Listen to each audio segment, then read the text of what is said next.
சோதரர் அல்லேலூயா. ஒவ்வொரு ஆசீர்வதிப்பாராக. தொடர்ந்து ஜெபம் பண்ணிக்கங்க, ஜெபத்தில் கலந்து கொள்ளுங்க. வேற ஏதாவது இடப்பட்ட நாட்களில் ஜெப குறிப்பு இருக்குன்னா தயவு செய்து கூப்பிடுங்க. நிறைய பேர் ஜெப குறிப்புகள் கொடுக்குறாங்க. முதல்ல மாதிரி இல்லை, சபைக்கு 4 பேர் உட்காந்துருக்குன்னு நீங்கள் நினைக்கிறீங்க. நிறைய பேர் ஜெப குறிப்பு கொடுக்குறாங்க, நிறைய பேர் ஜெபம் பண்ண சொல்கிறாங்க. தொடர்ந்து நம்ம சபைகளுக்காக ஜெபம் பண்ணுங்க, சபையின் பிள்ளைகளுக்காக ஜெபம் பண்ணிக்கொள்ளுங்க. இன்னும் இந்த ஜெப எண்ணிக்காக ஜெபம் பண்ணிக்கொள்ளுங்க. கருத்து இன்னும் அநேக அற்புதங்களை செய்யணும். நிறைய பக்கம் கொடுக்குறோம். ஈரோட்டில் கூட ஒருத்தர் கேட்டுக்கிறாங்க, அவங்களுக்கு அனுப்பிச்சு வைக்கணும். அதனால தொடர்ந்து நம்மளுடைய ஊழியங்கள் வெளியே எல்லைகள் ஆண்டவர் விரிவுபடுத்தணும். சபையை தேவன் நடப்பணும். சபை ஞாயிற்றுக்கிழமை நாட்களில் ஒருத்தர் தடையாகாதபடி தொடர்ந்து சபைக்கு வர ஜெபித்துக் கொள்ளுங்க. கர்த்தர் உங்களை ஆசீர்வதிப்பார்கள். அல்லேலூயா. யாக்கோபு 1வது அதிகாரம் 27வது வசனம் எடுத்து வாசிங்க. திக்கற்ற பிள்ளைகளும் விதவைகளும் படுகிற உபத்திரவத்திலே அவர்களை விசாரிக்கிறதும் உலகத்தால் கரைபடாதபடிக்கு தன்னை காத்துக் கொள்ளுகிறதுமே பிதாவாகிய தேவனுக்கு முன்பாக மாசில்லாத சுத்தமான பக்தியாய் இருக்கிறது. ஆமென். அல்லேலூயா. திக்கற்ற பிள்ளைகளும் விதவைகளும் படுகிற உபத்திரவத்திலே அவர்களை விசாரிக்கிறதும் உலகத்தால் கரைபடாதபடிக்கு தன்னை காத்துக் கொள்ளுகிறதுமே பிதாவாகிய தேவனுக்கு முன்பாக மாசில்லாத சுத்தமான பக்தியா இருக்கிறது. அல்லேலூயா. மாசில்லாத சுத்தமான பக்தி. அல்லேலூயா. ஆண்டவருக்கு நமக்கு பக்தி செலுத்துறதுல, அவர்கிட்ட ஜெபிக்கிறதுல, ஆராதிக்கல எத்தனையோ காரியங்கள் இருக்கலாம். ஆனா அதுல மாசு இருக்கக்கூடாது. மாசு இல்லாத சுத்தமான பக்தி. அல்லேலூயா. அப்ப நமக்கு ஒரு வேலையை செய்யணும்னா பர்ஃபெக்ஷன் சொல்லுவாங்க தெரியுமா? பர்ஃபெக்டா செய்யணும். ஒரு கட்டளை கட்டும் பொழுது ஸ்கொயரா வர்ற இடத்துல ரவுண்டா வந்துருச்சு, இல்லைன்னா வளைஞ்சுக்கிட்டு போச்சுன்னா அதுக்கு பேரு சரியா செஞ்சதுக்கான அர்த்தமா? கோணம் தானே அது. கோணையானது அதை நேருன்னு நம்ம சொல்ல முடியாது இல்லைங்களா? அப்ப நம்ம பக்தி செலுத்துறது சரி, அதை எந்த அளவுக்கு பரிசுத்தமா நம்ம செலுத்துறோம், எந்த அளவுக்கு பர்ஃபெக்டா செலுத்துறோம், எந்த அளவுக்கு 100 மடங்கு ஆண்டவருக்கு பக்தி செலுத்துறோம். ஏதோ ஏனதானோ வந்த ஜோம் பண்ணா போனா அப்படிங்கிறதுல பக்தி. அந்த பக்தியில மாசு இருக்கக்கூடாது அப்படிங்கிறாங்க. அந்த பக்தியில என்ன இருக்கக்கூடாது? கலப்படம் இருக்கக்கூடாது அப்படிங்கிறாங்க. ஒரு துளி விஷம் என்ன பண்ணுங்க, மொத்த பாளையம் விஷமாக்கிடும். அப்போ நான் 10 லிட்டர் பால் வச்சிருக்கிறேன்பா அப்படிங்கிறது பெருசு இல்ல. அதுக்கு விழுந்த சின்ன நஞ்சு என்ன பண்ணிருங்க, மொத்த பாலையும் கெடுத்து விடும். அப்போ நம்ம பக்தி செலுத்துறதுங்கிறது ஒரு பியூர் அப்படி சொல்லுவாங்க, ஒரு புனிதமான, ஒரு சுத்தமான, மாசு இல்லாத ஒரு பக்தி செலுத்தணும். அல்லேலூயா. அந்த மாசு இல்லாத பக்தி செலுத்தும் போது முதலாவது சொல்லப்படுகிறது என்னன்னா, அதுல சொல்றாங்க திக்கற்றவர்களுக்கும் விதவைகளும் அவங்க படுகிற கஷ்டத்துல நீங்க அவங்கள போய் விசாரிங்க அப்படிங்கிறாங்க. அல்லேலூயா. அப்ப திக்கற்றவர்கள் விதவைகள்னா யாருங்க? திக்கற்றவர்கள் அப்படின்னா யாரு? யாருமே இல்லாத அனாதைகள். திக்கற்றவர்கள் என்ன? எதுக்கும் வழி இல்லை, அவங்கள பாத்துக்கிறதுக்கு ஆள் இல்லை, அவங்க அனாதையா இருக்கிறாங்க, அவங்களுக்கு உணவு கொடுக்கறதுக்கு ஆள் இல்லை, அவங்களுக்கு எந்த வகையிலும் உதவிக்கு ஆள் இல்லாதவங்க தான் திக்கற்றவர்கள். முதலாவது ஒரு சிலர் பாத்தீங்கன்னா குழந்தைகள் அனாதைகளா இருக்கிறாங்க, பெரியவங்க கைவிடப்படுறாங்க. அதே போல விதவைகள் யாருங்க? ஏழை கணவனை இழந்தவர்கள் விதைகள் சொல்லுவாங்க. இப்படி இருக்கிறவங்களுக்கு நீங்க போய் விசாரிங்கன்னு ஆண்டவர் சொல்றாரு. அல்லேலூயா. அவங்கள போய் விசாரிங்க, அவங்களுக்கு என்ன வேணும், நம்மளால முடிஞ்ச உதவியை நீங்க என்ன பண்ணுங்க, போய் செய்யுங்க. திக்கற்றவர்களுக்கும் விதவைகளுக்கும் அவங்க படுகிற கஷ்டத்துல போய் கொஞ்சம் உதவி செய்யுங்க. அவங்களுக்கு முடியலையா, என்ன வேணும், நம்மளால முடிஞ்சது, நம்ம திராணிக்கு மிஞ்சி நம்ம எதையும் செய்ய போறல, நம்மளால முடிஞ்ச ஒரு சில உதவிகளை திக்கற்றவர்களுக்கு விதவைகளுக்கு செய்யணுங்கிறாங்க. அல்லேலூயா. வயதானவர்கள், முடியாதவங்க, தனிமையில இருக்கிறவங்களுக்கு என்ன பண்ணணுங்க, அவங்களுக்கு முடியல அப்படிங்கும் பொழுது நம்ம வீட்டுல இந்த நிறைய பேர் இப்ப செய்யறாங்க இல்லையா, அதெல்லாம் ஒரு புண்ணியம்னு அவங்க சொல்றாங்க.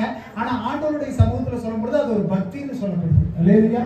ஒரு மாசு இல்லாத பக்தி என்னங்க, இல்லாதவங்களுக்கு ஒரு வேளை உணவு மட்டும் கிடையாது, அவங்களுக்கு என்ன முடியலையோ அவங்களுக்கு விசாரிக்க சொல்றாங்க. அப்ப இல்லாதவங்க, ஏழை எளியவர்கள், தனிமையில் இருக்கிறவங்க, வறுமையில் இருக்கிறவங்கள நீங்க போய் விசாரிங்க. அவங்கள பார்த்துட்டு அப்படியே அவங்கள விட்டுட்டு வராதீங்க. அவங்களுக்கு ஏதாவது முடிஞ்சது, நம்மளால முடிஞ்ச ஒரு சின்ன வேலைகளை செய்யணும் ஆண்டவர் சொல்றாரு. அல்லேலூயா. அப்ப அவங்களுக்கு என்ன பண்ணணுமா, கேர் பண்ணிக்கணும். சொல்லுங்க, கேர் பண்றதுன்னா என்ன? கவனிக்கிறது. நம்ம கண்ணு முன்னாடி இருக்கிறாங்க, இல்ல திடீர்னு யாரையாவது பாக்குறீங்க, அப்படி முடிஞ்சதுன்னா அவங்க எப்படியாவது அவங்களுக்கு என்ன வேணும் என்னங்கிறத ஒரு வார்த்தை கேளுங்க. இது முதலாவது. நிறைய நேரங்களில் நம்ம வீட்டில் இருக்கிற பெரியவங்களே, வயசானவங்களே, முடியாதவங்களே, அனாதைகளையே, விதவைகளையே நம்ம கவனிக்கிறது கிடையாது. நம்ம வீட்டில் இருக்கிறவங்களே நம்ம பண்றது கிடையாது. முதல்ல நீங்க அதை பழகுங்க. உங்க வீட்டுக்குள்ள அப்படி யாராவது இருந்தா, உங்க சொந்த பந்தத்துக்குள்ள யாராவது இருந்தா, சபைக்குள்ள அப்படி யாராவது இருந்தா விசாரிங்க போய். அம்மா நல்லா இருக்கிறீங்களா, உங்களுக்கு ஏதாவது வேணுமா, ஏதாவது பண்ணணுமா அப்படின்னு அவர்களே முதலாவது நீங்க விசாரிங்க. ரெண்டாவது நம்மளை சுற்றி இருக்கிறவங்களை விசாரிச்சு பழங்க. ஆண்டவர் அதை விரும்புகிறார். அல்லேலூயா. அதை ஆண்டவர் என்ன பண்றாருன்னா அதை அவர்களை ஆதரிக்க சொல்லி நமக்கு கற்றுக் கொடுக்கிறார். சங்கீதம் 146வது அதிகாரம் 9வது வசனம் வாசிங்க. பரதேசிகளை கர்த்தர் காப்பாற்றுகிறார், அவர் திக்கற்ற பிள்ளைகளையும் விதவையையும் ஆதரிக்கிறார், துன்மார்க்கரின் வழியையோ கவிழ்த்து போடுகிறார். ஆமென். அல்லேலூயா. ஆண்டவர் சொல்றாரு பாருங்க, ஆண்டவர் நமக்கு சொல்லி கொடுக்கிறாரு, நீ திக்கற்றவர்களை விதவைகளை உற்றாத அப்படிங்கிறாரு. ஆண்டவரும் தனியா ஒடுகிறது கிடையாது. நமக்கு சொல்லி கற்றுக் கொடுத்து நீங்க வந்துட்டு அவர்களுக்கு உதவி செய்யுன்னு சொல்ற ஆண்டவர் என்ன செய்கிறாரா? திரும்ப வாசிங்க அந்த வார்த்தையை. பரதேசிகளை கர்த்தர் காப்பாற்றுகிறார், பரதேசிகளை கர்த்தர் காப்பாற்றுகிறார், அவர் திக்கற்ற பிள்ளையையும் விதவையையும் ஆதரிக்கிறார். அவர் திக்கற்ற பிள்ளைகளையும் விதவைகளையும் என்ன பண்றாருங்களா? அல்லேலூயா. அப்ப நீங்க கவலைப்படாதீங்க. நான் வயசாகி போயிட்டேனே, நீ என் பிள்ளைய விட்டுட்டானே, என் கணவர் விட்டுட்டாங்களே, நான் அனாதையா இருக்கிறேன்னு நீங்க கவலைப்படாதீங்க. உங்களுக்கு ஆதரவு யாரு? முதலாவது ஆதரவு கர்த்தர் ஆதரிக்கிறாரு. அல்லேலூயா. நீங்க மத்தவங்க செய்யணும், மத்தவங்க பண்ணணும்னு நினைக்காதீங்க. நீங்க உண்மையிலேயே ரட்சிக்கப்பட்டு ஞானஸ்நானம் எடுத்து தேவனுடைய பிள்ளையா இருந்தீங்கன்னா உங்களை யார் ஆதரிக்கிறார்? கர்த்தர் ஆதரிக்கிறார். ஆண்டவர் அப்படி விட்டுற மாட்டாருங்க. ஆண்டவர் உங்களுக்கு ஜீவனை கொடுத்து, பலத்தை கொடுத்து, ஆரோக்கியத்தை கொடுத்து இந்த பூமியில வச்சிருக்கிறாருன்னா உங்களை ஆதரிக்காம ஒரு ஆள் கிடையாது. ஆண்டவரே ஆதரிக்கிறவரா இருக்கிறார். அல்லேலூயா. அவர் ஒரு நாளும் கைவிட மாட்டார். திக்கற்றவர்களையும் அனாதைகளையும் விதவைகளையும் ஆண்டவர் அப்படி விட்டுட்டுலாம் போக மாட்டாராமா. குறிப்பா சொல்ல போனா இந்த வயசானவங்க, இந்த விதவைகள், இந்த கணவனை இழந்தவங்க, முடியாம இருக்கிறாங்க தெரியுமா, அவங்களுக்கு ஆண்டவரே நேரடியாக ஆதரவு தராரு. அவர் ஆதரவு கொடுக்கலன்னா இந்த பூமியில யாராலையும் இருக்க முடியாதுங்க. எவ்வளவு கஷ்டம். வயசான ஒரு அம்மாவை கூப்பிட்டு கேளுங்க, அவங்களுடைய புலம்பெல்லாம் நம்மளால கேட்க முடியாது. குடும்பத்தை பத்தி பேசுவாங்க, பிள்ளை பத்தி பேசுவாங்க, வேலை பத்தி பேசுவாங்க. என் கையில ஒரு 10 ரூபாய் இல்லையாப்பான்னு சொல்லுவாங்க. எவ்வளவு வேதனை அவங்களுக்குள்ள. ஆனா அவர்களை ஆதரிக்கிறது யாருங்க? நிறைய நடக்குது சொல்லுவாங்க, மனைவி மாதிரி என்னை பாத்துக்கிறதுக்கு ஆளு இல்லைங்க, கணவன் மாதிரி பாத்துக்கிறதுக்கு ஆளு இல்லையுமாங்க. உங்களுடைய வயதான காலத்துல, விடப்பட்ட காலத்துல, தனிமையின் காலத்துல உங்களை ஆதரிக்கிறதுக்கு கர்த்தர் உங்களுக்கு துணையா இருக்கிறார். அல்லேலூயா. அவர் உங்களை ஆதரிச்சாருன்னு சொன்னா நீங்க எதுக்கு ஏங்கி போக மாட்டீங்க, எதுக்கு குறைவுபட்டு போக மாட்டீங்க, எதுக்கு நீங்க கஷ்டப்பட்டு போக மாட்டீங்க. கர்த்தரவே ஆதரவா இருக்கிறார். அல்லேலூயா. சங்கீதம் 102வது அதிகாரம் 16வது வசனம் வாசிங்க. திக்கற்றவர்களுடைய ஜெபத்தை அலட்சியம் பண்ணாமல் அவர்கள் விண்ணப்பத்தை அங்கீகரிப்பார். ஆமென். அல்லேலூயா. திக்கற்றவர்களுடைய ஜெபத்தை ஆண்டவர் என்ன பண்ண மாட்டாங்களா? நீ ரொம்ப நம்ம ஏங்கி நம்ம தவிக்கும் பொழுது நம்ம நேரமும் நிறைய நேரங்கள் அப்படித்தான் இருக்கு. வழி தெரியாம இருக்குது. திக்கற்ற நிலைமையில இருக்கிற முடிவு எடுக்க முடியாத ஒரு சூழ்நிலையில இருப்போம். இதை செய்யறதா அதை செய்யறதா, அங்கேயும் போனீங்க. அது மாதிரி சூழ்நிலையில ஆபத்து காலத்துல என்னை நோக்கி கூப்பிடு, நான் உனக்கு. திக்கற்றவர்களுடைய ஜெபத்தை ஆண்டவர் தள்ளுறது இல்லைங்க. அநேக நேரங்களில் நம்மளும் அப்படித்தான் இருக்கிறோம். நம்ம வழி தெரியாம தான் இருக்கிறோம், நம்ம குழம்பு போய் தான் இருக்கிறோம், என்ன முடிவு எடுக்கிறதுன்னு தெரியாம தான் இருக்கிறோம். அது மாதிரி நேரங்களில் நீங்க ஆண்டவரை நோக்கி கூப்பிடும் பொழுது ஆண்டவர் நமக்கு பதில் தருகிறவரா இருக்கிறார். அல்லேலூயா. முதலாவது நம்மளைய திக்கற்றவர்களுக்கு விதவைகளுக்கு உதவி செய்ய கற்றுக் கொடுக்கிறார். நம்ம அது மாதிரி சூழ்நிலையில இருந்தாலும் நம்மை ஆண்டவர் கைவிடுவதில்லை. அல்லேலூயா. அவரை நோக்கி பார்க்கிறவர்கள் முகங்கள் பிரகாசமடையும், வெட்கப்பட்டு போகாது. உலக மனுஷன் உங்களை விட்டுட்டானே பார்க்காதீங்க, ஆண்டவர் உங்களை பார்க்கிறார். அல்லேலூயா. நிறைய நேரங்களில் பார்த்தீங்கன்னா வேதாகமத்துல நமக்கு வருகிற துன்பங்களையும் நமக்கு வருகிற பிரச்சனைகளை இருந்து பாதுகாத்துக் கொள்வதற்கு நம்ம எடுக்கிற நல்ல விஷயங்கள், நம்ம இந்த பூமியில ஆண்டவர் சொல்லிக் கொடுக்கிறாரு இல்லைங்களா, நீ அவர் திக்கற்றவர்களுக்கு உதவி செய்யும், விதவைகளுக்கு, அப்படியே நம்ம செய்கிற நன்மையினால நம்ம தள்ளப்படுகிற நேரத்திலயோ நமக்கு பிரச்சனை வருகிற நேரத்திலயோ ஒரு பாதுகாப்பா ஆண்டவர் உருவாக்குறாங்க. வேதாகமத்துல நிறைய பேர் அப்படி செய்திருக்கிறாங்க. எடுத்து வாசிங்க. யோபு 29வது அதிகாரம் 12வது வசனம். முறையிடுகிற ஏழையையும் திக்கற்ற பிள்ளையையும் உதவியற்றவனையும் ரட்சித்தேன். ஆமென். அல்லேலூயா. யோபு தன்னுடைய பாடுகள்ல இருக்கும்போது அவர் ஒரு வார்த்தை சொல்றாரு, வாசிங்க. முறையிடுகிற ஏழையையும் திக்கற்ற பிள்ளையையும் உதவி அற்றவனையும் ரட்சித்தேன். அல்லேலூயா. யோபுக்கு பயங்கரமான பாடு, பயங்கரமான போராட்டம். அப்ப யோபு தன்னுடைய பாடுகள்ல இருந்து ஆண்டவர்கிட்ட ஒரு காரியத்தை சொல்றாரு, ஆண்டவர்கிட்ட ஒரு விஷயத்தை ரிமைண்ட் பண்றாரு. ஆண்டவர்கிட்ட ஒரு விஷயத்தை என்ன பண்றாருன்னா சொல்லி காட்டுறாரு. ஆண்டவரே, நான் திக்கற்றவர்களுக்கு உதவி செய்திருக்கிறேன், அனாதைகளுக்கு உதவி செய்திருக்கிறேன், என்னை நோக்கி வந்தவங்க யாரையும் நான் கைவிட்டதில்லை ஆண்டவரேன்னு சொல்லி. அது எதுக்காக அவர் சொல்லணும்? ஆண்டவர்கிட்ட இருக்காங்க அதை சொல்லணும். ஆண்டவர் சொல்றாரு, நான் பாடுல இருக்கிறேன், நான் கஷ்டத்துல இருக்கிறேன், என் கஷ்டம் மாறணும் ஆண்டவரே. காரணம் என்ன? நான் மற்றவங்களுடைய கஷ்டத்தை வச்சிருக்கிறேன், மற்றவங்களுடைய துக்கத்தை நான் தீர்த்து வச்சிருக்கிறேன், என்கிட்ட வந்து குறைன்னு கேட்டவனுக்கு நான் செஞ்சு கொடுத்துருக்கிறேன், அதனால என்னோட குறைய என்ன பண்ணுங்க, நிவர்த்தி ஆகுதுன்னு கேட்கிறாரு. அல்லேலூயா. உங்க குறை நிவர்த்தி ஆகுதுன்னா நீங்க யாராவது குறைய என்ன பண்ணிருக்கோன்னு அறுத்து கைக்கு சுண்ணாம்பு கூட தராம இருந்தீங்கன்னா அப்ப நம்ம நிலைமை எப்படிங்க? ஆண்டவர் நல்லதான் செய்ய சொல்லி கொடுக்குறார். யோபு பாருங்க, ரொம்ப மோசமான நிலைமை. அப்ப சொல்றாரு, என் வீடு தேடி வந்தவங்க, என்னை உதவின்னு கேட்டு வந்தவங்க, ஆனாலுமே திக்கற்றவங்க நான் உதவி செஞ்ச ஆண்டவரே, என்ன ஒரு விஷயம் நினைச்சு பாருங்க. ஆண்டவர் திக்கற்றவர்களை பாதுகாக்க ஆண்டவர் கற்றுக் கொடுக்கிறார். திக்கற்றவர்களை பாதுகாக்கவும் செய்கிறார். நம்மளையும் செய்ய சொல்றாரு, அவரும் செய்கிறார். ஆண்டவர் அப்படி விடுறது கிடையாது. திக்கற்றவர்களை ஆண்டவர் பாதுகாக்கிறார். அதே போல நீங்களும் பாதுகாத்துக் கொள்ளுங்க. அவர்களுக்கு ஏதாவது வேணும்னா செஞ்சு கொடுங்கன்னா ஆண்டவர் நமக்கு கற்றுக் கொடுக்கிறார். யோபுடைய நிலைமை மாறினதுக்கு காரணம் என்ன தெரியுங்களா? யோபு உத்தமனும் சன்மார்க்கனும் தேவனுக்கு பயந்து அவருடைய வார்த்தைக்கு கீழ்படுகிறவனா இருந்தான். அந்த உத்தமம் சன்மார்க்கம்ங்கிறது என்னதுங்க? தான் பண்ற தான தர்மம், தான் செய்யற நன்மையை தான் ஆண்டவர் உத்தமம் சன்மார்க்கம்ங்கிறாரு. அல்லேலூயா. பழைய ஏற்பாட்டு காலத்துல நிறைய காரியங்கள் வந்துட்டு தான தர்மங்களை பத்தி சொல்லி கொடுத்துருக்குது. நிறைய பேருக்கு உதவி செய்ய சொல்லி கொடுத்துருக்குது. உபாகமம்லாம் பாத்தீங்கன்னா என்ன சொல்லியிருப்பாங்கன்னா, அந்த காலத்துல விவசாயம் பண்ணும் பொழுது என்ன பண்ணுவாங்கன்னா, நீ ஒருவேளை திராட்சை தோட்டம் நாட்டுறியா, ஒரு டைம் கனிகளை திராட்சையை வெட்டிட்டு வந்துட்டீங்கன்னா திரும்ப வெட்டுறதுக்கு போகாத. இந்த செடியெல்லாம் ரெண்டாவது காய் பிடிக்கும் தெரியுங்களா?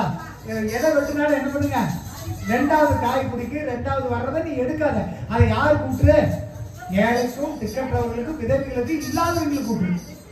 அதே போல நீ எதையாவது காட்டுக்குள்ள வச்சு மறந்துட்டு வந்துட்டீங்கன்னா திரும்ப போய் எடுக்காதீங்கிறார். ஏன்னா அந்த வேலை எடுத்து அப்படின்னு நிறைய நேரங்களில் பழைய ஏற்பாட்டு காலத்தில் சொல்லும் பொழுது தான தர்மங்கள் ரொம்ப முக்கியமா சொல்லப்படுகிறது. கிறிஸ்துவ சொல்லப்படுது. ஆண்டவர் இங்க சொல்றாரு, முக்கியமான பக்தி.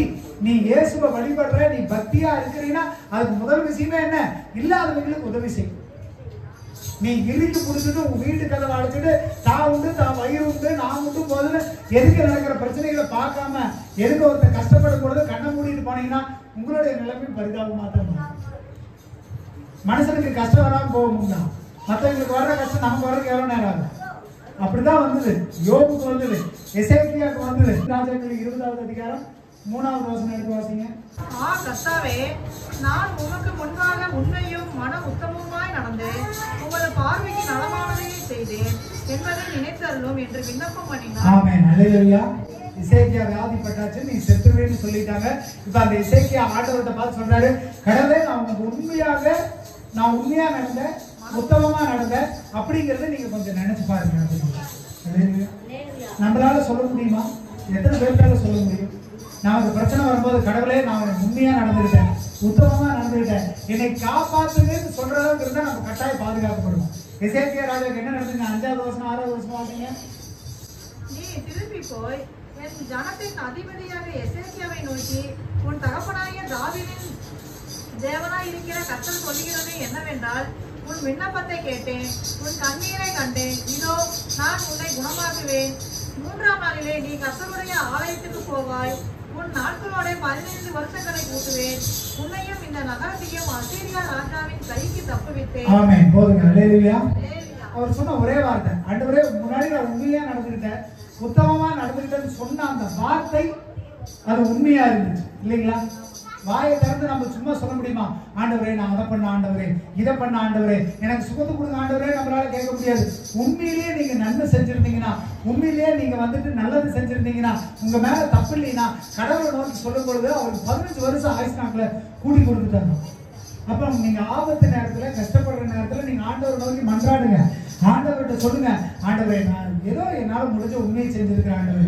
என் வீட்டுக்கு ஒருத்தர் வந்தான், அவனுக்கு நான் உதவி செஞ்சிருக்கிறேன். ரோட்ல போகும்போது ஒருத்தர் இல்லாம கிடந்தா அவனுக்கு உதவி செஞ்சிருக்கிறேன். நீங்க நல்லதை செஞ்சிருந்தா தான் ஆண்டவர்கிட்ட நன்மை எடுத்து சொல்ல முடியும். அப்படி சொல்லும் பொழுது எசேக்கியா ராஜாக்கு எத்தனை வருடத்தை ஆண்டவர் கூட்டி கொடுக்குறாருங்களா? ஹல்லேலூயா.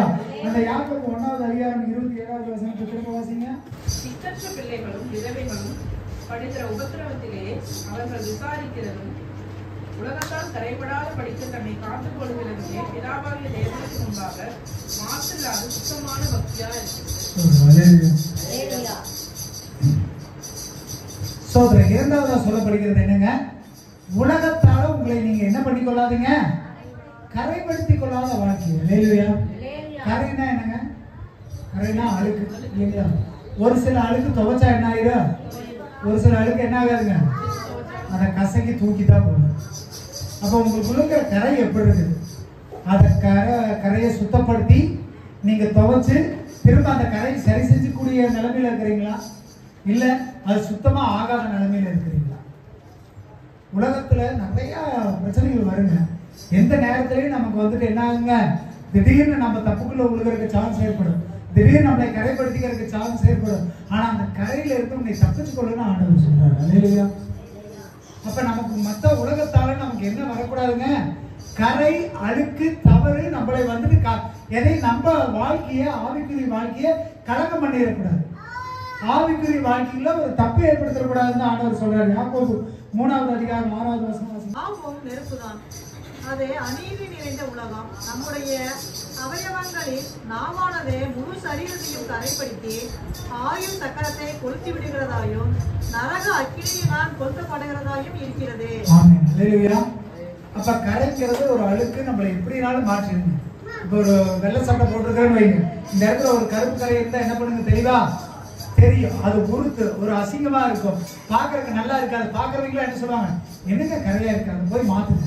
அப்ப மற்றவர்கள் பார்த்து சொல்லுகிற அளவுக்கு ஒரு விஷயம் தான் இந்த கரைங்கிறது. அதை எவ்வளவு சீக்கிரம் சரி பண்ணுமோ சரி பண்ணிக்கணும். உங்களுக்குள்ள குறை இருந்ததுன்னா, அது கரையா இருந்ததுன்னா அது சீக்கிரம் மாத்திக்கணும். அல்லேலூயா. நிறைய நேரங்களில் பாத்தீங்கன்னா உலகத்துல வாழ்ற எல்லா நேரத்திலையும் நிறைய விஷயங்கள் நம்மளை கரைப்படுத்தும். கரைனா என்ன சொல்றேன்னா, ஒரு பாவம்னு வச்சுக்கோங்க, உங்களுக்கு புரியுற மாதிரி சொல்றேன்னா, நம்மளை பாவப்படுத்துகிற விஷயம். இந்த பாவப்படுத்துகிற விஷயத்துல அநேக காரியங்கள் இருந்தாலும் ஆண்டவர் ஒரு விஷயத்தை முக்கியத்துவம் கொடுக்கிறார். நம்ம முழு சரீரத்தை கரைப்படுத்தக்கூடிய ஒரு அவயவம் எதுங்க நம்ம உடம்புல? நாக்கு. உன் நாவு உடம்பிலே கருத்துருமா. அப்ப கரைன்னு சொல்லப்படுது முதலாவதா நீங்க இன்னைக்கு கற்றுக்கொள்ற ஒரு விஷயம் என்னங்க, உங்க நாக்கும் உடம்பிலே கருத்துப்படும். இந்த 3வது வசனத்துல இருந்து 5வது வசனம் வரைக்கும் பாருங்கள், குதிரைகள் நமக்கு கீழ்ப்படியும்படிக்கு அவைகளின் வாய்களில் கடிவாளம் போட்டு அவைகளுடைய முழு சரீரத்தையும் திருப்பி நடத்துகிறோம். கப்பல்களையும் பாருங்கள், அவைகள் மகா பெரியவர்களாய் இருந்தாலும் கடுகாட்டுகளால் அடிபட்டாலும் அவைகளை நடத்துகிறவன் போகும்படி யோசிக்கும் இடம் எதுவோ அவ்விடத்திற்கு நேராக மிகவும் சிறிதான ருக்கானாலே திருப்பப்படும். அப்படியே நாமானதும் சிறிய அவயவமாய் இருந்தோம் பெருமையானவைகளை பேசும். பாருங்கள், சிறிய நெருப்பு எவ்வளவு பெரிய காட்டை கொளுத்தி விடுகிறது. பார்த்து சொல்லப்படுது பாருங்க, ஒரு பெரிய கப்பலை சின்ன சுக்கால வச்சு திருப்பிடலாங்க அந்த கப்பல்ல சொல்லுவாங்க. அதே மாதிரி சொல்லப்படுகிறது என்ன தெரியுங்களா, நீங்க உன் நாக்கை நீ அடக்கிட்டீங்கன்னா, உன் நாக்கை நிறுத்தினா உன் முழு அவயத்தை நிறுத்தலாம். கப்பலை நான் நினைச்ச இடத்துக்கு கொண்டு போக முடியுது, குதிரையை நினைச்ச நேரத்துக்கு கொண்டு போக முடியுது. சும்மா அவுத்து விட்டா அப்படி போயிருக்கலாம், சும்மா கப்பலை விட்டா போயிருமா, எங்கேயோ பக்கம் இருக்கு. சும்மா குதிரையை விட்டா நம்ம போற இடத்துக்கு கூட்டிட்டு போயிருமா, எங்கேயோ விட்டா பள்ளத்துல தள்ளிடும். அதே மாதிரி நம்ம வாழ்க்கை அழியக்கூடாதுன்னா நம்ம நாக்கை என்ன பண்ணணுமா, நாக்கை கடிவாளம் போட்டு கண்ட்ரோல் பண்ணி நாக்கு அடங்கினா தான் உங்க வாழ்க்கை சிறந்த. அப்ப நாவு ஒரு நெருப்பு மாதிரி அப்படின்ட்டாங்க. அந்த நாக்கை நீங்க அடக்கிட்டீங்கன்னா உங்க முழு அவயவமும் பாவத்துல இருந்து தப்பிச்சுக்கும், உங்க முழு உடம்பும் ஆபத்துல இருந்து தப்பிச்சுக்கும். நீங்க நல்லா வாழணும், சுகமா வாழணும், எந்த பிரச்சனையும் இல்லாம வாழணும், முதலாவது உங்க என்ன பண்ணுவாங்க, உங்க நாக்க நாவு என்னதானுங்களா, நெருப்பு தான். அது அநீதி நிறைந்த உலகங்க. நாக்கு வாயை திறந்து பேச ஆரம்பிச்சிருச்சுன்னா என்ன பேசுனே தெரியாது, பேசிக்கிட்டே இருக்கும். நம்ம உடம்பு முழுசு இந்த நாக்கு என்ன பண்ணிருமா, அழுக்கு பண்ணிரும், கரைப்படுத்திடும், பாவப்படுத்திடும். அப்புறம் ஆயுள் சக்கரத்தை என்ன பண்ணுமா, இந்த வாழ்நாளையே முடிச்சு போடுங்க. உங்க நாக்கு மட்டும் சரியா இல்லைன்னா உங்க ஆயுஷ்னாலே முடிஞ்சிருட்டாங்க. நரக அக்னி, உங்க வாழ்க்கை அக்னிக்கு போறதுக்கு உங்க வாய் காரணமாயிரும். அப்படின்னா என்னங்க, எதுக்கு இதெல்லாம் சொல்றோம்? நாக்கு என்ன வேலை செய்யும்? கீழே சொல்லப்படுது, பெருமை பேசும், பொய் பேசு, கோபத்துல திட்டு, மற்றவங்களை வந்துட்டு தூண்டி விடு, நிறைய வேலை பண்ணுமா நாக்கு. இருக்கிறதுலே இந்த நாக்கு சின்ன அவயவம். எப்படி கப்பலை வந்துட்டு ஒரு சின்ன சுக்கான் கண்ட்ரோல் பண்ணுதோ, எப்படி குதிரையை கடிவாளம் போட்டு கண்ட்ரோல் பண்றாங்களோ, அப்படி நாக்கு அடக்கிட்டோம்னா நம்ம ஆயுசு தப்பிச்சுக்கணும். உங்க வாழ்நாள் தப்பிச்சுக்கும். உங்க உடம்பு கரவடாம பாத்துக்கிறதுக்கு உங்க நாக்க கண்ட்ரோல் பண்ணுங்கட்டாங்க. 8வது வசனம் வாசிங்க. நாவை அடக்க ஒரு மனுஷனால கூடாது, அது அடங்காத பொல்லாங்குள்ளதும் சாவுக்கு ஏதுவான விஷம் நிறைந்ததுமா இருக்கிறது. ஆமென். ஹல்லேலூயா. நாக்குல பாம்பு நாக்குல தான் விஷம் இருக்குன்னு சொல்லுவோம். பைபிள்ல சொல்லப்படுகிறது பாருங்க, நாக்குல என்ன இருக்குதா? விஷம். என்ன இருக்குதா? விஷம் இருக்குதாமா. பாருங்க. அப்ப அந்த நாக்கு எவ்வளவு பத்திரமா வச்சிருக்கணும், கண்ட்ரோல் பண்ணி வச்சிருக்கணும். அந்த விஷம் போய் ஒருத்தர் மேல பட்டுச்சுன்னா அது என்ன பண்ணுங்க? நிச்சயம் பாதிப்பு ஏற்படுத்தும். அழிச்சுடும் மனுஷன் உங்களுக்குள்ளே கரையை உண்டு பண்ணிடும், மற்றவங்களே கரையா மாற்றும். கீழ்வசனம் வாசிங்க. 9வது. அதனாலே நாம் பிதாவாகிய தேவனை துதிக்கிறோம், தேவனுடைய சாயலின்படி உண்டாக்கப்பட்ட மனுஷரை அதனாலேயே சபிக்கிறோம். ஆமென். ஹல்லேலூயா. இந்த நாக்குல என்ன பண்றாங்களா?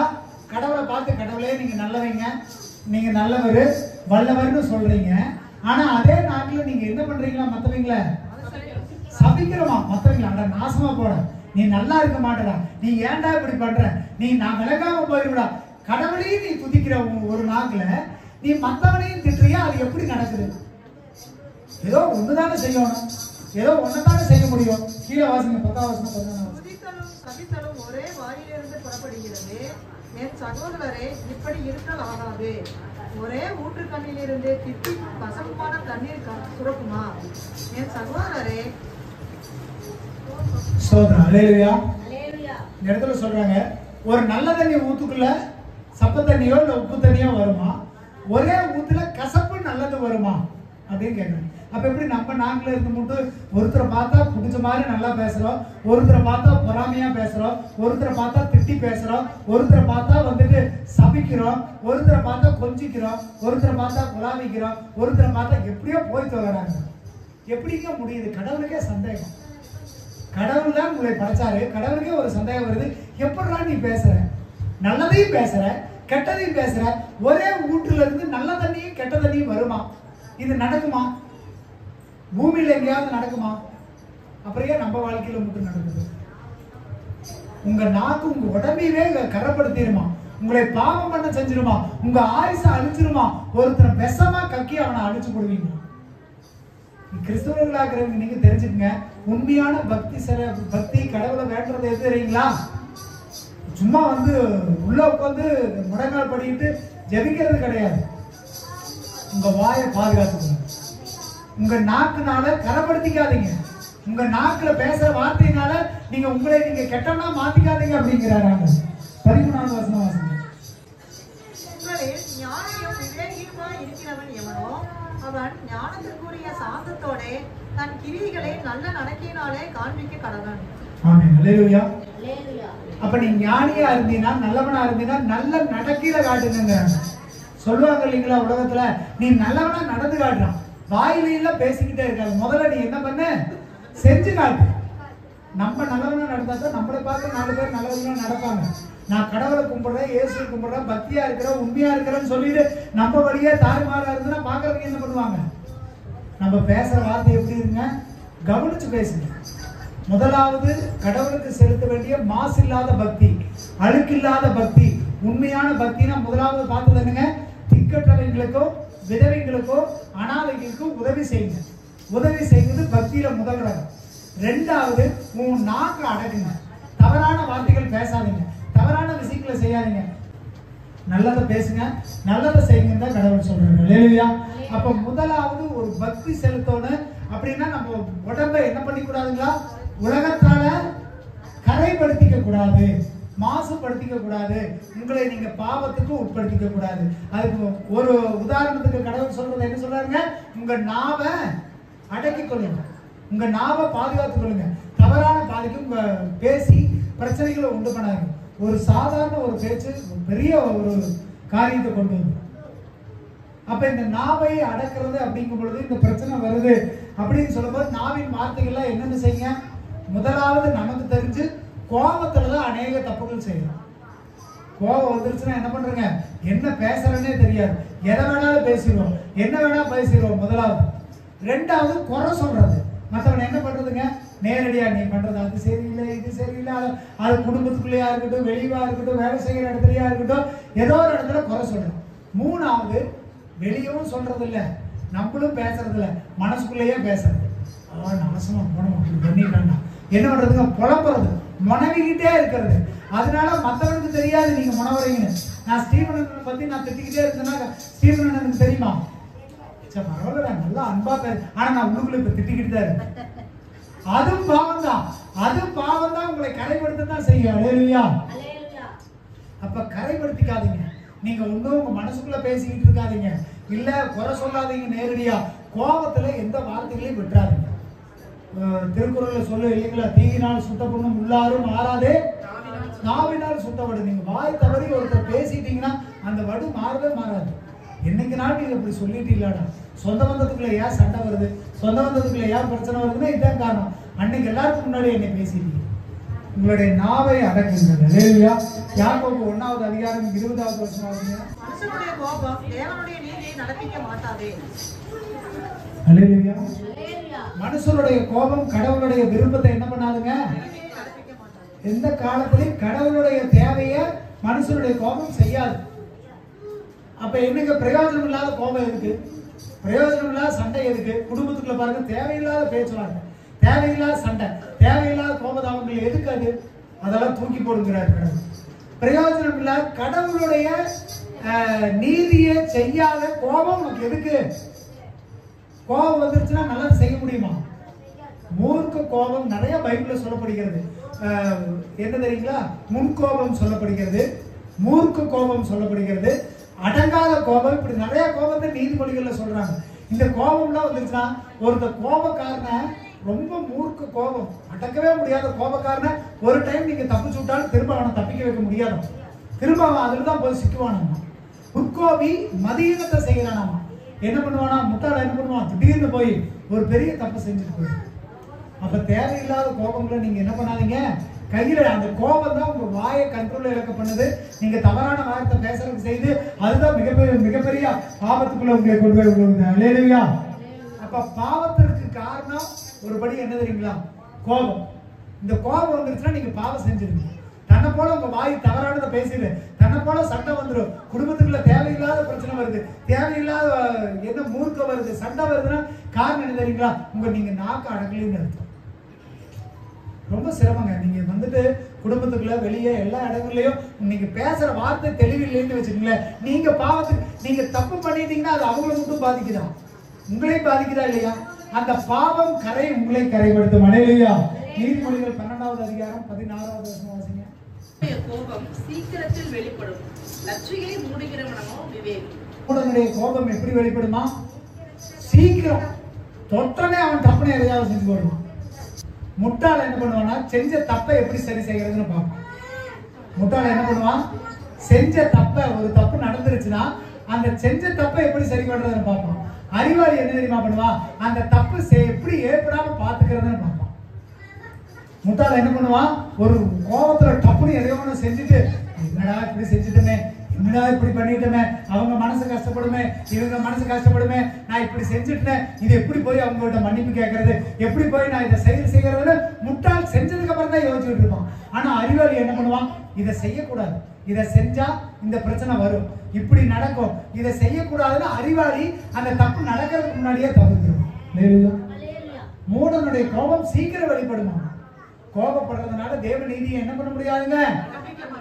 நீங்க நீதி கடவுளுக்கு, நீங்க கடவுளை வேண்டுறீங்க, கடவுள்கிட்ட விண்ணப்பம் செய்யறீங்கன்னா நல்லது செய்யணும். அந்த நல்லது செய்யறதுக்கு உங்க கோபம் வந்ததுன்னா நல்லது செய்ய முடியாம போயிருவாமா. உங்களால நல்லது செய்ய நினைச்சாலும் உங்களால செய்ய முடியாது, காரணம் உங்க கோபம் உங்களை அதை தடுத்து விடும். அல்லேலூயா. இப்ப நிறைய நேரங்கள்ல நம்ம கோபப்படுறோம், தப்பு செய்யறோம்னா இப்ப நம்மளுடைய நிலைமையிலும் முட்டாளுடைய நிலைமைக்கு தான் சமம். முட்டாள் தான் டக்குனு கோபப்பட்டு தப்பை செஞ்சிருவானா. அதனால நீங்க ஜாக்கிரதை உள்ளவர்களா இருங்க. நீதிமொழிகள் 21வது அதிகாரம் 19வது வசனம் வாசிங்க. கோபக்காரியுமான ஸ்திரீயுடன் குடியிருப்பதை பார்க்கிறோம், வனாந்தரத்தில் குடியிருப்பது நலம். ஆமென். அல்லேலூயா. இப்போ வீட்டுக்குள்ள வந்துருவோம், எல்லாத்தையும் பேசியாச்சு. இந்த வேதாந்தத்துல சொல்லப்படுது பாருங்க, சண்டைக்காரி கோபக்காரி இருக்கிற வீட்டுக்குள்ள நீங்க இருக்கிறத காட்டுல போய் காட்டுக்குள்ள இருக்குன்னு சொல்லப்படுது. காரணம் என்னங்க, காரணம் என்னங்க? குடும்பத்துக்குள்ள பெண்கள் நல்லா புரிஞ்சு கொள்ளணும். தேவையில்லாத கோபம், தேவையில்லாத சண்டை, இது பயங்கர பிரச்சனை உண்டு பண்ணுங்க. கோபக்காரி இருக்கிற வீட்டுல இருக்க முடியாது, சண்டைக்காரி இருக்கிற வீட்டுல இருக்க. அப்படி இருக்க போல நீ போய் காட்டுக்குள்ள இருந்தாரு. காட்டுக்குள்ள இருந்தா என்ன நல்லா இருக்குங்க? வனாந்திரம்னா என்னங்க? பயங்கரமான டெசர்ட், பயங்கரமான பாலைவனம், பயங்கரமான அடர்ந்த காட்டுக்குள்ள போய் நீ குடியிருந்துக்குப்பா. வீட்டுக்குள்ள இருந்ததுன்னா என்னங்க? வேலைக்கு போயிட்டு வரோம், குடும்பத்துக்குள்ள ஒரு சந்தோஷம் இல்லைன்னா எப்படி இருக்குங்க? காட்டுக்குள்ள இருக்கிற மாதிரி தான் இருக்கும். ஓனாய் கத்துற மாதிரி ஒருத்தர் கத்துவாங்க, நரி ஊழை வர்ற மாதிரி ஒருத்தர் விடுவாங்க. வீட்டுக்குள்ள பயங்கர ஆபத்து. அடுத்த நேரம் என்ன நடக்குதுன்னு தெரியும். திடீர்னு அண்டா குண்டாலாம் டமாட்டுமாலும் கீழே விடும். காட்டுக்குள்ள இருக்கிற மாதிரி தான் இருக்கும். காரணம் என்னங்க? சண்டைக்காரி கோபக்காரி இருக்கிற வீடு அப்படிதான் இருக்குமாமா. கோபம் இருந்துச்சுன்னா வீட்டுக்குள்ள நிம்மதி இருக்காதுங்க. காட்டுக்குள்ள இருக்கிற மாதிரி தான் வீட்டுக்குள்ளே இருக்கு. அதனால அதெல்லாம் விடுங்க அப்படிங்கிறார். அனாதரமான வாழ்க்கையை நீங்க விட்டு தருங்க. அல்லேலூயா. கர்த்தர் பரத்துல இருந்து பாக்குறாருங்க. கர்த்தர் உங்களை சிநேகிக்கிறாருங்க. கர்த்தர் உங்களுக்கு கற்றுக் கொடுக்கிறாருங்க. நீ தப்பு செய்யாதேன்னு சொல்றாரு, கோபப்படாதேன்னு சொல்றாரு, உன் நாக்கு இருக்குன்னு சொல்றாரு. அல்லேலூயா. பிரச்சனை வந்ததுக்கு அப்புறம் யோசிக்காதீங்க. பிரச்சனை ஏன் வந்ததுன்னு நீங்க கவலைப்படுறதுல ஒரு பிரயோஜனம் இல்லை. பிரச்சனை வருவதற்கு முன்பாக தடுத்து நிறுத்துங்க. அல்லேலூயா. யாக்கோபு 1வது அதிகாரம் 27வது வசனம் சொல்லுது, நீ கடவுளை வேண்ட, கடவுளுக்கு பக்தியா இருக்கிறீங்கன்னா அந்த பக்தி என்ன பக்தியா இருக்கணுங்க? மாசு இல்லாத, கரை இல்லாத சுத்தமான பக்தியா இருக்கணும். அப்படி அந்த சுத்தமான பக்தி இருக்கணும்னா நீங்க உங்களை என்ன பண்ணிக்கூடாதுங்க? உலகத்தால கரைப்படுத்திக்க கூடாது. கரைப்படுத்திக்கிறதுனா என்ன? உங்களை பாவத்துக்கு உள்ள இழுத்துட்டு போயிடக்கூடாது. அந்த பாவத்துக்கு இழுத்துட்டு போறதும் உங்க உடம்புல ஒண்ணு முக்கியமா இருக்குதுன்னு சொல்றாரு. என்னது அது? உங்க நாக்கை நீ கண்ட்ரோல் பண்ணுங்க. உன் நாக்கு அப்படியே விட்டுட்டீங்கன்னா, மனப்பான போலக்குள்ள விட்டுனா அது உங்களே அழிச்சு மற்றவங்களே அழிச்சு ஆயில் சக்கரத்தையே எரிச்சு போடணும். அப்ப நீங்க கரைப்படக்கூடாதுன்னா உங்க நாக்கு முதல்ல கண்ட்ரோல் பண்ணுங்க. சரியானதை பேசுங்க, தெளிவானதை பேசுங்க, பரிசுத்தமானதை பேசுங்க. அதற்கப்புறம் பக்தி உள்ள உண்மையான பக்தினா அது என்னத்தை சேர்த்திருக்கணுங்க? திக்கற்றவர்களுக்கும் அனாதைகளுக்கும் விதவைகளுக்கு நீங்க உதவி செய்யுங்க. இதெல்லாம் தான் பக்தின்னு சொல்லப்படுகிறது. அல்லேலூயா. வெள்ளை துணி போடுறதுனாலயோ, வெடிய ஜெபம் பண்றதுனாலயோ, நல்லா போல போய் வர்றதுனாலயோ பக்தி கிடையாது.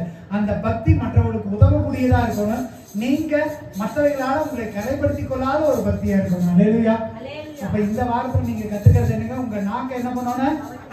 இந்த வாரம் ஃபுல்லா நீங்க எழுதி வைங்க, ஒரு நோட்டு போட்டு. திடீர்னு ஏதாவது பேசிட்டா இந்த நேரத்துல இவங்களே இந்த நிமிஷத்துல இதை நான் பேசினேன், இதுக்கு சரியா இந்த வாரம் ஃபுல்லா எழுதுங்க.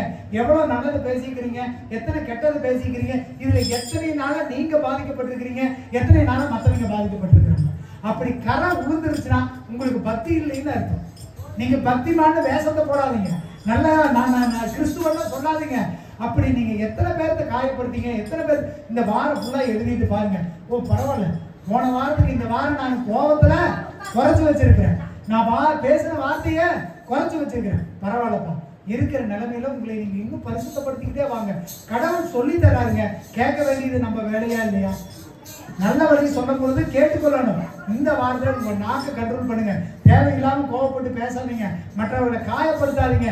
நீங்க காயப்படுறதுனால நீங்களும் கெட்டுதான் போறீங்க, உங்களுக்கும் பாவம் ஏற்படுது, நீங்களும் பாவத்துல உட்படுறீங்க, மற்றவங்களை காயப்படுத்துறீங்க. ஆண்டவர் இது வேண்டாங்கிறார். உண்மையான பக்தி செலுத்துறவனா இருந்தா நீ என்ன பண்ணு? உன் நாக்க இந்த வாரத்துல அதை பழகுங்க. 2வது, முடிஞ்ச அளவுக்கு யாருக்காவது உதவி செய்யுங்க. திக்கற்றவர்கள், அனாதைகள், விதவைகளுக்கு என்ன பண்ணுங்க? இந்த வாரத்துல இதை பழக்கப்படுத்துங்க. கடவுள் சொல்லி கொடுக்கறத நீங்க கேளுங்க. அதுதான் உண்மையுள்ள பக்தி. கர்த்தர் மாசு இல்லாத, அழுக்கில்லாத சுத்தமான பக்தி கடவுள் விரும்புறாரு. இந்த கண்பூச்சுக்கு பூசுற பக்தி எல்லாம் வேண்டாம். உண்மையான பக்தியை கத்துக்கொள்ளுங்க, அதை செயல்படுத்துங்க. கர்த்தர் உங்களை ஆசீர்வதிப்பார். அல்லேலூயா. இதுதான் மாசு இல்லாத சுத்தமான பக்தி. அழுக்கில்லாத சட்டை போடணும்னு விரும்புறீங்க இல்லையா? அதே மாதிரி அழுக்கில்லாம வாழ்ந்து பழகுங்க. அல்லேலூயா. எல்லா கண்கள் மூடுவோம், எழுந்து நிற்போம்.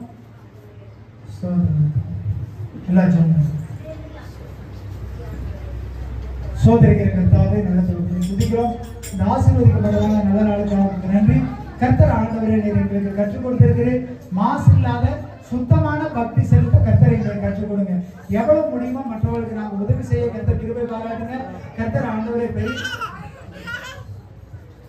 கர்த்தர் பெரிய காரியங்களை செய்து வழி நடத்துங்க. ஆண்டவரே, தேவ கிருபை, தேவ சமாதானம், அன்பு, தயவு இருக்கணும். கர்த்தர் ஆண்டவரே நாங்க முடிந்த அளவுக்கு உண்மையான பக்தி செலுத்தணும் ஆண்டவரே. சும்மா உலகம் பாக்குறாங்க, என் நண்பர்கள் பாக்குறாங்க, என் குடும்பம் பாக்குதுன்னு நான் வேஷம் போட்டுக்கிட்டு தெரியாதபடி ஒரு பரிசுத்தமான பக்தி, ஒரு மாசு இல்லாத பக்தி, ஒரு உண்மையான பக்தி ஆண்டவரை நான் பெற்றுக்கொள்ள கர்த்தர் கிருபை பாராட்டுங்க. வந்த பிள்ளைகள் ஒவ்வொருவரையும் பேர் பேரையா தொட்டு ஆசீர்வதிங்க. கர்த்தர் புதிதா வந்தவர்களை ஆசீர்வதிங்க. அவங்களுடைய தேவைகளை சொன்னீங்க, சமாதானமா திரும்பி செல்லட்டும். வீட்டில் இருக்கிற பெரியவங்க முதல் சின்னவங்க வரைக்கும் அவங்க செய்கிற வேலைகள்ல இருந்து கர்த்தர் போய் வர்ற எல்லா காரியங்களையும் கர்த்தர் ஆசீர்வதிச்சுட்டு தருங்க. தேவ சமாதானம், அன்பு, தயவு ஒவ்வொருவரையும் தாழ்ந்து வழிநடத்தணும். கர்த்தர் பாதுகாத்துக் கொள்ளுங்க, ஆசீர்வதிங்க, வழிநடத்துங்க. இயேசுவின் மூலம் ஜெபிக்கிறோம் நல்ல பிதாவே. ஆமென். அல்லேலூயா, அல்லேலூயா, அல்லேலூயா.